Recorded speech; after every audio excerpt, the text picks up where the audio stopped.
In this video, we're going to talk about the different types of punishments that slaves could be subjected to on the plantations.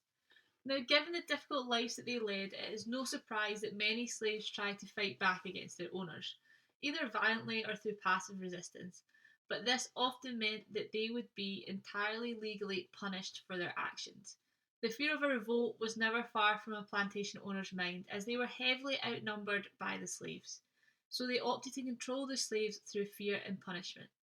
In this video, we're going to talk about 5 different types of punishments. The first one is making life more difficult for the slaves.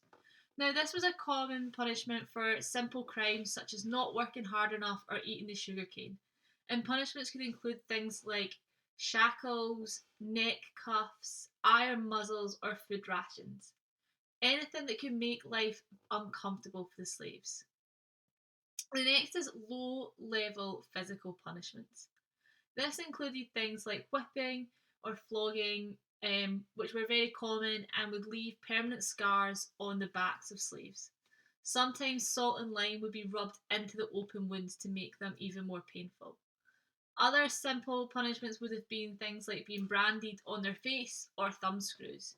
And it's important to remember that pregnant women were not exempt from this, as they worked out ways they could still punish women without harming their babies. High level physical punishments.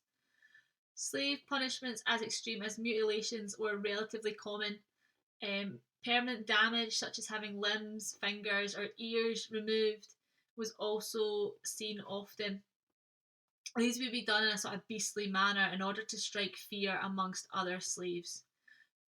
But it's important to remember slave owners might not have wanted to do this as much because they've paid for these slaves and they want to get a lot of work out of them. Emotional punishment was also a big worry for slaves, as some slave owners used the threat of selling a slave's child or husband or loved one away, where they would never ever get to see them again, as a way of making slaves work harder. And finally, we have death. This was only used for extreme cases and would often be used as a form of exposure so that other slaves could see what was happening and wouldn't do it. So they would use things like this, a giblet, where the slave would be inside and would hang until they died. Other slaves may die from running away, where they would be chased down by dogs or shot by their plantation owners. But it's important to remember again that this actually was quite rare. The plantation owners had purchased these slaves, so they didn't want to just kill the slaves and lose the money they had spent on them.